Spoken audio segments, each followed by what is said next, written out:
두 개의 화살. 욕망과 분노의 불길이 타오르지 않기 위해서는 땔감을 넣지 말아야 한다. 땔감이란 눈과 귀를 통해 들어오는 감각이다.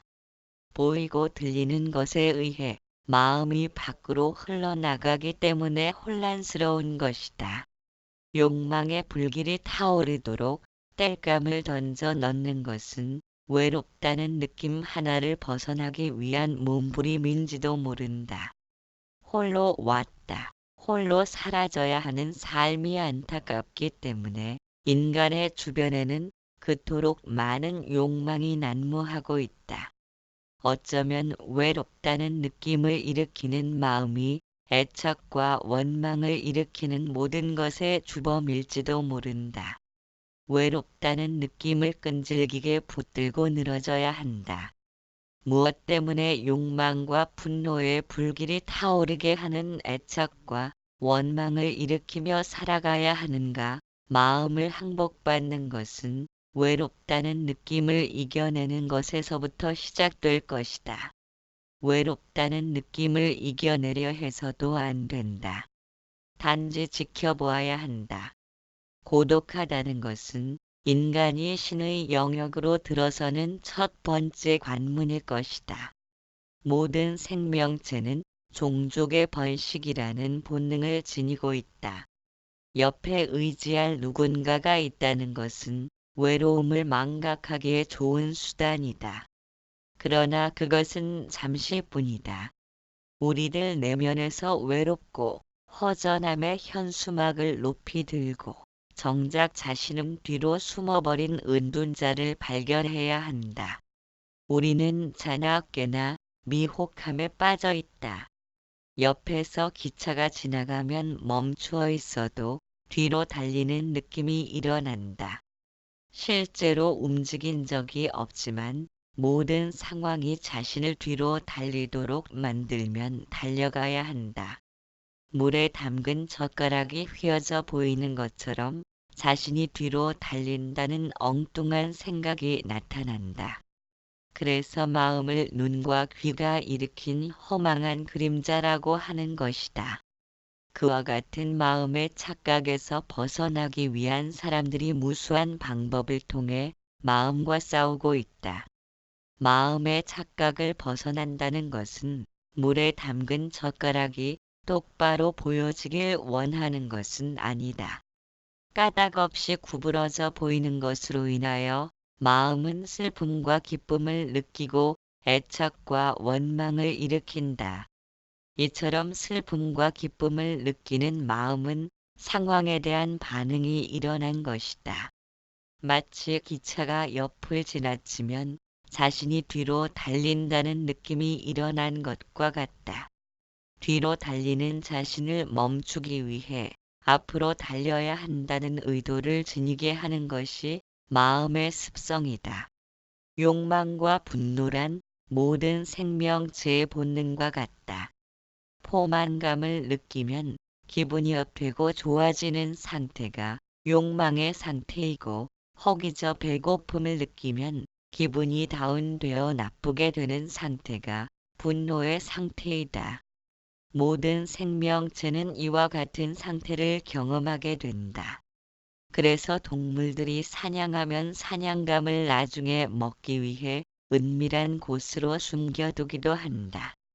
인간은 욕망을 계속적으로 이어가기 위해서 집착을 일으키고 있다. 그것은 애착으로 변하여 원망의 거품을 내뿜는다. 다른 동물들은 배가 고플 때에만 사냥을 생각하지만 인간은 허기가 지기 전에 이미 준비를 시작한다. 즉 남의 것을 빼앗고 점령함으로써 언제든 욕망을 채울 수 있음을 알았기 때문이다. 그러다 보니 인간의 주변으로는 대립과 반목이 끊이지 않고 터져나온다. 생존 경쟁의 험난한 파도와 맞서면서 인간은 욕망이라는 탈출구를 생각해냈다. 그러나 대상과 경계에 따라서 마음은 늘 새로운 변화를 바라는 탓으로 욕망을 채우기란 밑 빠진 독에 물 붓는 것과 같다. 그것은 상실과 좌절로 이어지며 인간을 고통의 늪으로 밀어넣기에 충분하다.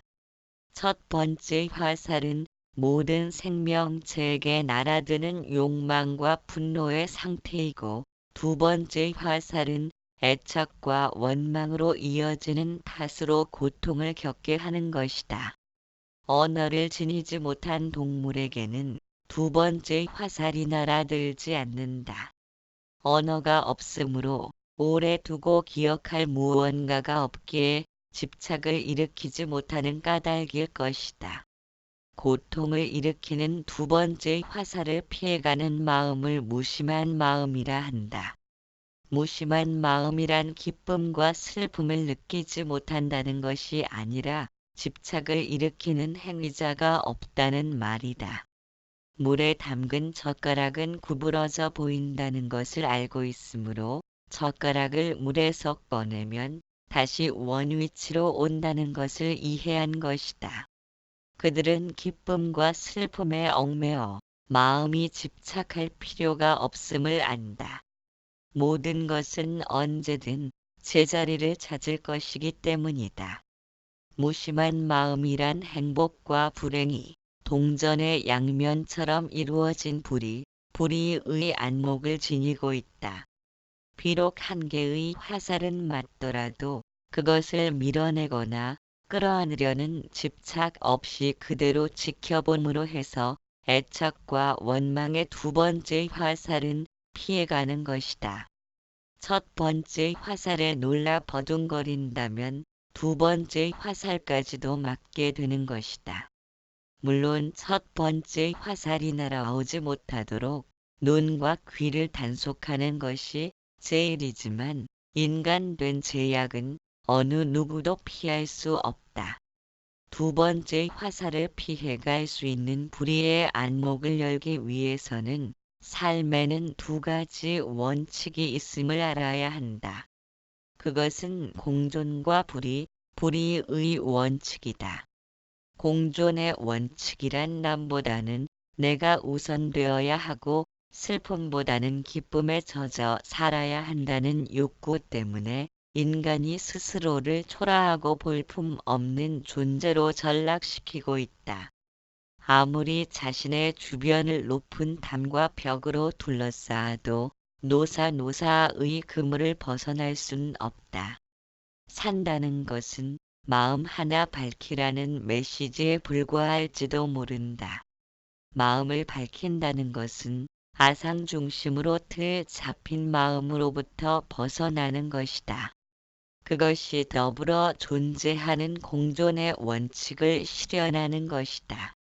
물고기가 질린 물을 찾아다니다 불현듯 자신의 주변에 존재하는 모든 것이 물이라는 사실을 알았다면 그는 더 이상 물을 찾아 헤매지 않을 것이다. 그의 방황은 그로써 종결된다. 물을 찾아서가 아니라 물고기와 물은 다를 바 없음을 깨달았기 때문이다. 이것이 물이라고 가리킬 필요도 없다. 가리키는 그것도 물이기 때문이다. 나와 남이라고 구분 지을 수도 없다. 아상을 고집하던 개체로서의 물방울은 이미 바다가 된 까닭이다.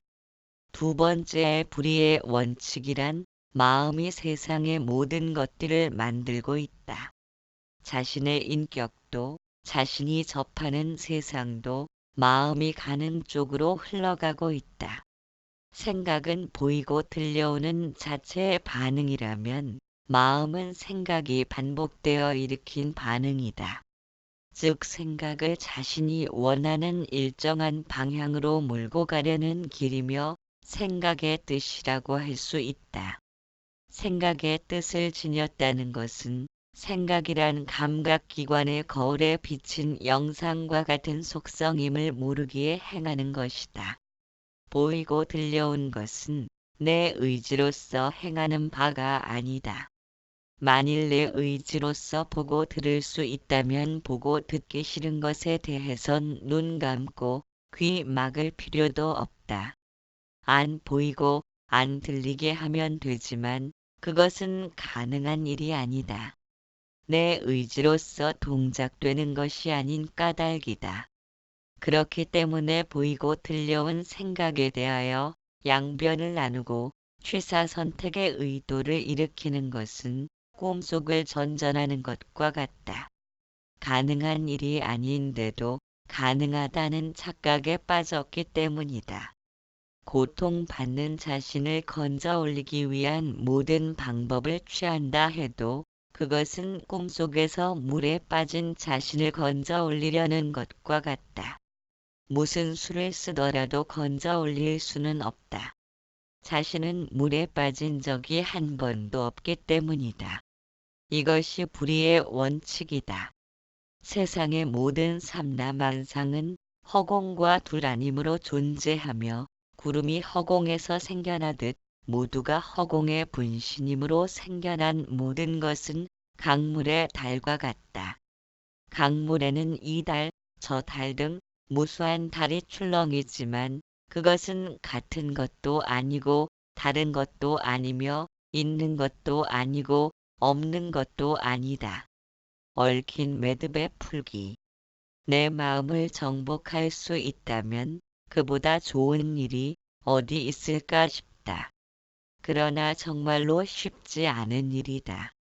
어쩌면 마음과 싸우려는 것은 허공에 색칠을 하려는 것처럼 무모하고 어리석은 시도인지도 모른다. 그러나 어렵고 힘들다고 해서 내버려 둔다면 그 또한 현명한 사람이라고 말할 수는 없다. 마음과 싸우기 전에 먼저 마음을 알아야 하며 마음이 생기고 자라온 과정을 눈여겨 살펴보아야 한다. 옛날 부처님이 살아계신 당시에는 거울이 상당히 귀하던 시절이었다. 어떤 마을에 연야달다라는 사람이 처음 거울을 보다가 자신의 머리가 거울로 도망갔다 생각하여 미쳐버린 일이 있었다. 그 사람은 제 머리를 모르기 때문에 미친 것과 같이 북쪽을 남쪽으로 잘못 알고 가는 사람을 미혹한 사람이라고 하지만 미치거나 미혹한 것이 어떤 원인이 있어 나타나는 현상은 아니다. 착각을 일으켰기 때문에 미혹에 빠진 것이며 연야달다는 얼굴만 거울에 나타나므로 자신의 얼굴이 거울로 도망갔다고 착각한 탓으로 미친 증세를 보였던 것이다. 착각을 일으킴에는 원래 원인이 존재하질 않는다. 머리가 아둔해서 착각에 빠진 것도 아니며 허기져서 생겨난 것도 아니므로 본인 스스로가 착각에 빠졌음을 깨닫지 못한다면 미혹에서 벗어날 방법은 없다. 머리가 도망갔다 하여 미친 사람이 거울을 들여다본 원인으로 미쳤다면 거울을 들여다본 다른 사람들도 미쳐야 하지만 그렇지 않다. 또한 미친 사람이 자신의 머리가 거울로 도망갔다고 굳게 믿는다면 다른 사람이 아무리 그렇지 않다고 설명한들 듣지 않을 것이다. 미혹에 빠진 원인이 있다면 원인을 찾아 해결하겠지만 착각을 일으킨 것에는 원인이 존재하지 않는다. 그러나 미혹하던 미혹하지 않았던 연야달다의 머리는 여전히 붙어 있다. 스스로가 머리를 잃어버렸다고 생각했기 때문에 미혹하여 미친 증세가 나타난 것이다. 우리도 역시 자신의 머리가 도망갔다고 믿는 사람처럼 미혹의 늪에 빠져 있다. 그래서 무명의 존재라고 불리는 것이다. 무엇 때문에 미혹에 빠졌다고 말하는 것인가? 내 마음 아닌 것을 내 마음이라 철석같이 믿고 있기 때문이다.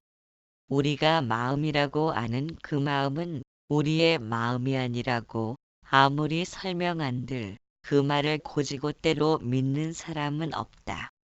너무 오랜 동안을 내 마음으로 여기며 살아온 탓이다. 그러나 분명한 것은 우리가 내 마음이라고 여기던 그 마음은 육신의 감각기관으로 생겨난 마음이기에 육신이 소멸하면 흔적도 없이 사라질 것이다. 그렇다면 나아란 존재는 육신의 소멸과 함께 영원히 사라질 것이므로 과거 업에 의한 영향을 받지 말아야 한다. 그러나 그렇지 않다.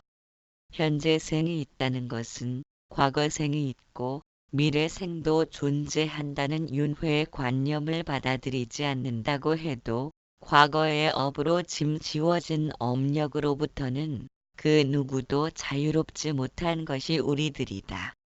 무언가가 있기 때문에 육신의 소멸과 마음이 멸함에도 불구하고 계속해서 업의 영향력이 달라붙을 수 있을 것이다. 그것은 곧 육신을 받고 태어났거나 육신이 소멸되어 흔적 없을지라도 나아란 존재는 계속되고 있다는 의미이다.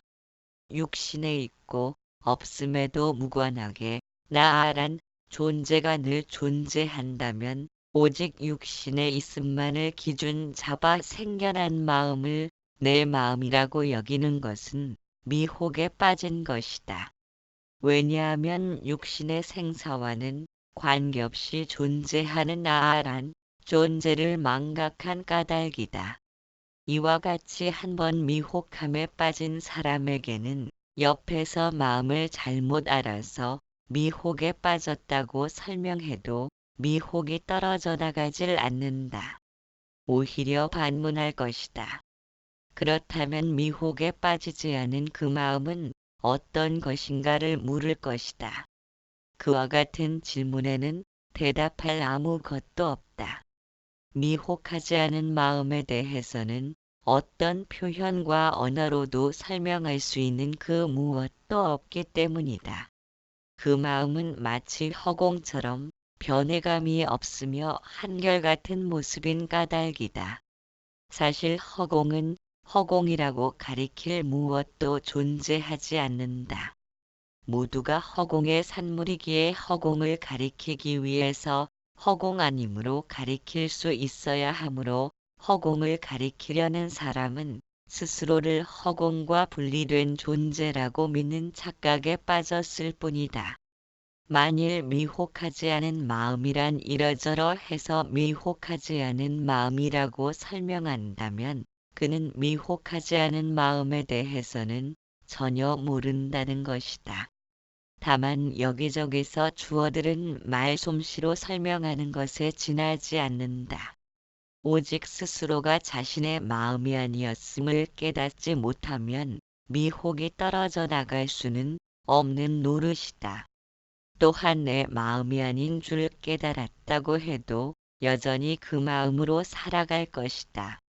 미혹함을 깨달았다면 다른 마음이 나타나야 할 텐데 여전히 그 마음으로 산다는 것은 무언가 모순되는 점이 있다. 남쪽을 북쪽으로 알고 가던 사람이 잘못된 길임을 알았다면 당연히 머리를 돌려 반대로 향해 가야 한다. 그러나 미혹을 깨달았다고 해서 미혹한 마음도 버리지 않고 새로운 마음도 아니라면 무언가는 달라져야 한다.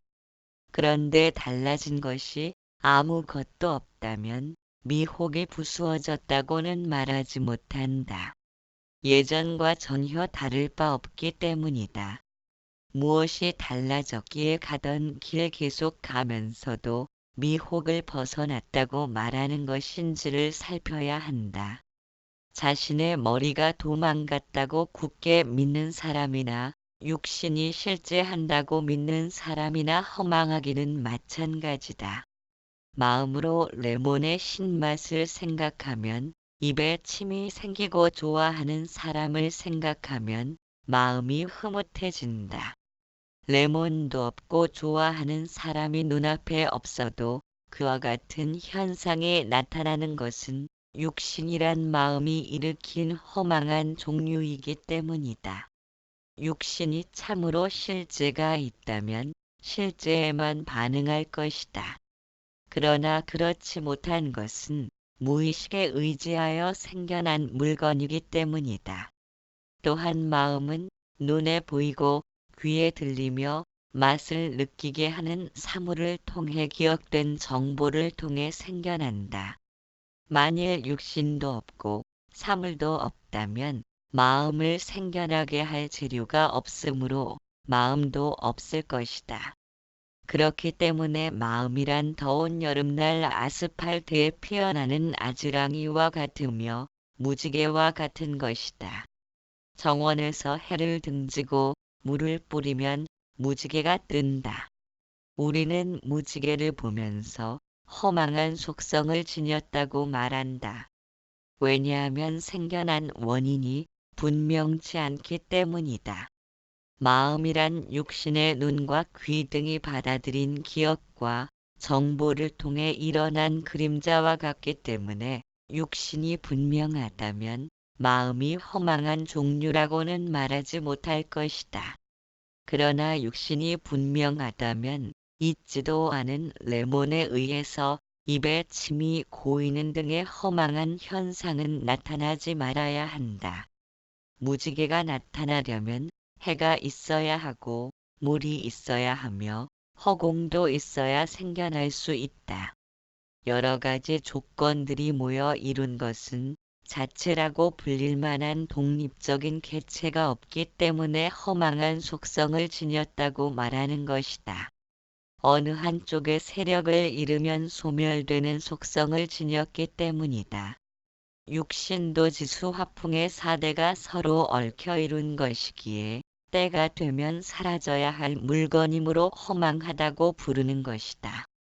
이와 같이 언젠가는 사라질 허망한 육신으로 일으킨 마음이기에 마음 역시도 허망한 속성을 벗어나지 못한다. 육신도 허망하고 마음도 허망하고 그렇다면 허망하지 않은 것은 무엇인가? 미혹하지 않은 마음을 깨달은 사람이라면 그런 것은 존재하지 않는 줄 안다. 그러나 이것은 허망하고 저것은 허망하지 않다고 가리키는 사람은 가리키는 그것도 허망한 것인 줄 알지 못하고 있다. 아무것도 달라져야 할 것은 없다. 그것이 우리의 마음이며 절대 관념이다. 허공의 모양. 세상에 존재하는 모든 만물은 변하여 사라진다. 무너지지 않는 것이란 하나도 없을 것이다. 그러나 모든 것이 무너진다면 무너지고 난 후에 세상은 텅 빈 허공밖에 없었을 것이다.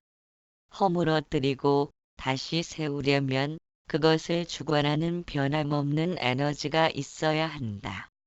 만일 그 에너지까지 변하여 소멸되는 속성을 지녔다면 무엇으로 허물고 무엇으로 짓겠는가? 허공의 모양은 무너지거나 새로 지을 수 없으며 허공의 바탕은 움직임이 없으므로 생하고 멸함도 없다. 그것은 원래부터 스스로 존재했기 때문이다. 우리의 마음도 그와 같다. 마음은 항상 그대로인데 육신이 노쇠해지면 말을 갈아타듯이 새로운 육신으로 갈아입는다. 우리는 숨을 쉬지 못하면 5분도 채 안 돼서 생명이 끊어진다. 그 이유는 허공과 연결된 존재이기에 그럴 것이다. 허공 속에는 지수화풍의 요소를 함께 지니고 있다. 그래야만 모든 것을 허물고 새로 지을 수 있다. 인연으로 이루어진 것은 허망하다고 한다. 이것과 저것이 모인 탓으로 어느 한쪽이 부서지면 변하고 소멸되기 때문이다. 그러나 부서지고 무너져도 다른 한편에서는 계속 생겨나고 있다. 그래서 세상에는 창조, 유지, 파괴를 통해 움직이고 있다. 부서지고 무너지지만 다시 생겨나고 만들어지는 관계로 움직인다는 것은 영속적인 의미를 지니고 있다는 것이다. 그것은 변하는 것처럼 보이지만 실제로는 가고 옴이 없다는 말도 될 것이다. 허망하다고 말하는 것은 시간이 존재할 때 나타나는 현상이다. 태어나서 죽을 때까지를 기준 잡으면 분명히 시간은 존재한다. 성장하고 나이 들고 늙어가는 까닭에 열정을 바쳐 손에 쥔 모든 것들은 점차 빛을 잃어가기 시작한다.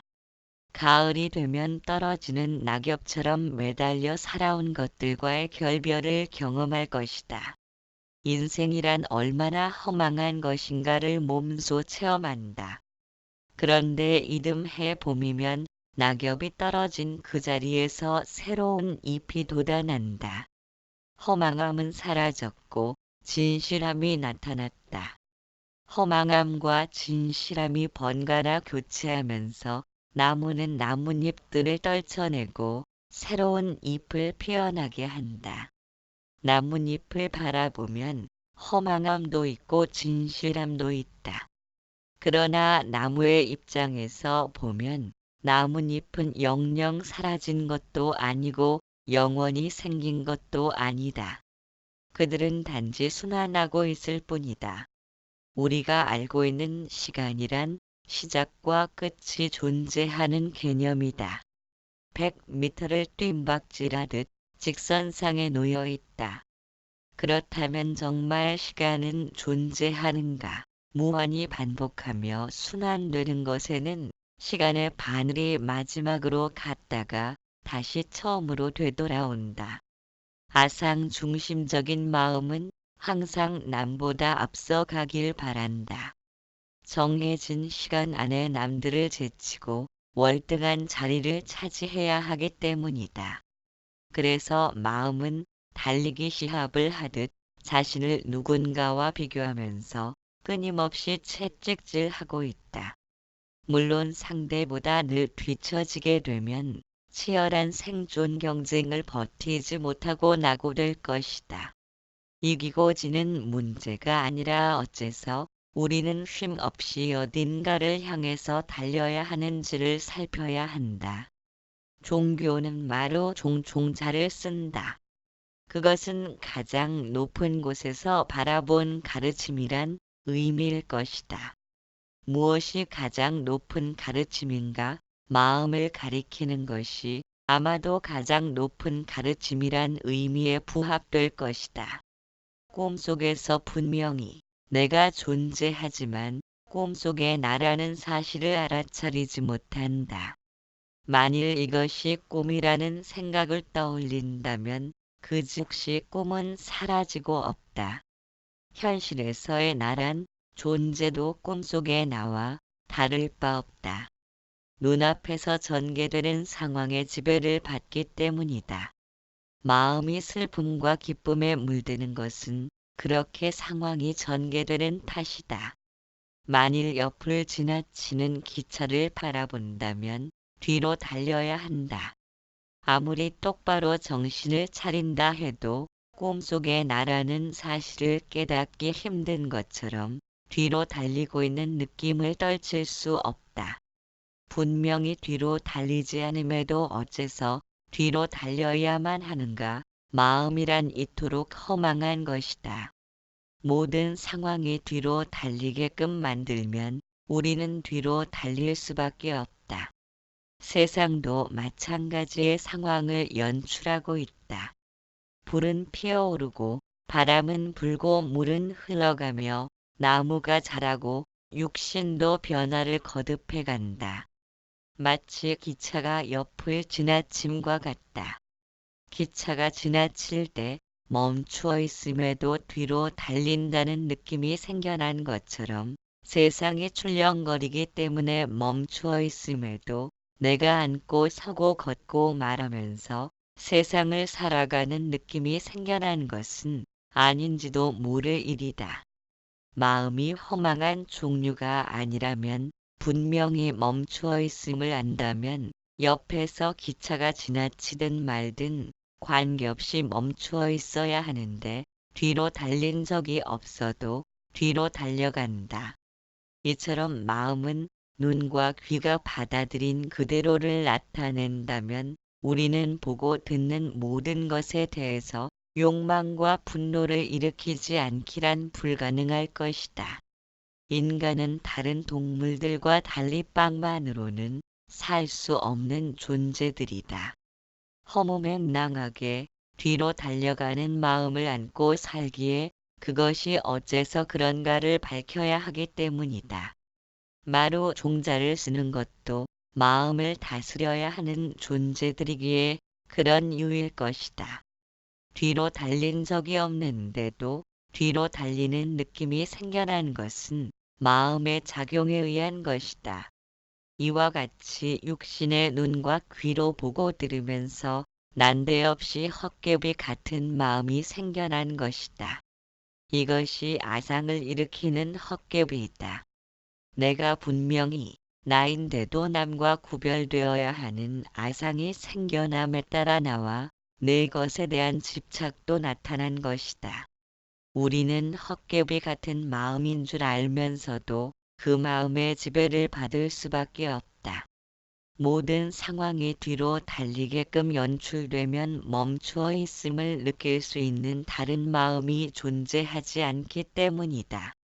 그런 까닭의 필름뿐인 영상을 통해서도 슬픔과 기쁨을 느끼는 것이다.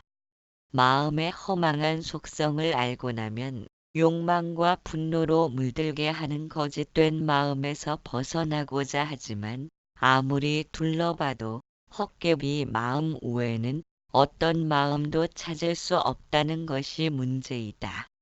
그래서 결국 마음과 싸워 이기려 하지만 이기려는 마음도 뒤로 달려야 하는 것은 매 한 가지다. 그렇게 마음과 싸워 이기려는 갈증을 통해서는 헛개비 속성을 지닌 마음이 변화되지는 않는다. 우리가 헛개비 같은 마음을 내 마음인 줄 알고 살았다면 어떻게 해야 하는가? 현재의 상황은 뒤로 달리기에 뒤로 달리는 것을 멈추려고 앞으로 달려간다면 그 또한 헛개비 장난에 또다시 희롱당하는 것이다. 가장 현명한 방법은 뒤로 달리는 상황이 연출되면 그것을 받아들이는 수밖에 없다. 그것이 헛개비를 내려놓는 것이며 헛개비로부터 벗어나는 것이다. 그러나 우리는 마음이 진실한 줄 알고 있기 때문에 열심히 앞으로 달려가야 뒤로 달림을 멈출 수 있다고 생각한다. 그래서 무명의 존재라는 닉네임이 붙은 것이다. 우리는 살면서 한 번도 멈추어 있음을 떠올려 본 적이 없다. 그만치 무언가를 얻고 구하기 위해 마음이 늘 바쁜 탓이리라. 그렇게 기차가 지나치는 상황이 끝나지 않는다면 마음은 계속 뒤로 달려야 한다는 사실을 모르고 있다. 즉 욕망과 분노를 일으키는 것은 뒤로 달리듯 생겨난 헛개비인 줄 알아차리지 못한 탓으로 애착과 원망의 불길을 내뿜고 있다. 만일 헛개비 마음인 줄 알았다면 뒤로 달린다는 사실을 받아들일 것이다. 그러면 앞으로 달려야 할 필요가 없다. 그것이 무심한 마음이며 행위자가 없는 마음이다. 뒤로 달린다는 생각을 지워버리는 것이 무심한 마음이 아니다. 헛개비 같은 마음과 아무리 싸워본들 그것을 이길 수는 없다. 본래부터 존재하는 바가 없기 때문이다. 그렇게 애쓰고 노력함으로써 아상의 마음을 싸워 이기려 한다면 어리석음의 늪을 벗어나지 못한다. 그래서 선정과 지혜를 함께 이루어야 한다. 선정이란 마음을 집중하여 산만한 마음을 다스리는 것이다. 마음이 산만하다는 것은 이것저것 얻고 구하려는 관심을 지녔기 때문이다. 따라서 붕붕 뜬 마음을 가라앉히려면 우리가 살아가는 현실이 꿈속을 전전하고 있음을 떠올려야 한다. 그래야만 지혜로운 안목이 드러날 수 있다. 지혜란 집착 없는 마음을 통해서만 모습을 보이기 때문이다. 꿈속에 존재하는 나의 모습이란 꿈을 깨면 꿈속의 나는 본래 없을 것이다.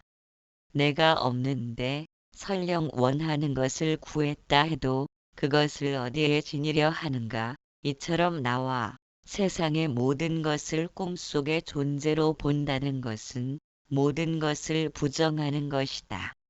세상은 허망하다는 생각까지도 부정되어야 한다. 그러나 부정한다는 것은 허상을 치우기 위함이지 실상을 멸하기 위함은 아니다. 허상인 현실에서 벗어나려는 것은 기차에서 뒤로 달린다고 생각하여 앞으로 나가려는 것과 같다. 무심한 마음은 모든 것을 받아들일 것이다. 뒤로 달린다는 생각이 나타나도 더 이상 소란 피우지 않는다. 조용히 그 마음을 지켜볼 것이기에 세상을 살면서도 세상에 젖지 않는다. 감미로운 선율을 연주하듯 세상을 거부하지 않으며 세상과 조화를 이룬다. 자신에게 주어진 이런저런 상황이 연출되어도 훌륭한 연출자로서 그 자체가 되어 자신의 임무를 충실하게 수행할 것이다. 세상이 진실치 못하다거나 육신이 거짓된 것이라고 경솔하게 함부로 대하지 않는다. 왜냐하면 마음이 단지 헛개 비었음을 알았기 때문이리라. 시간의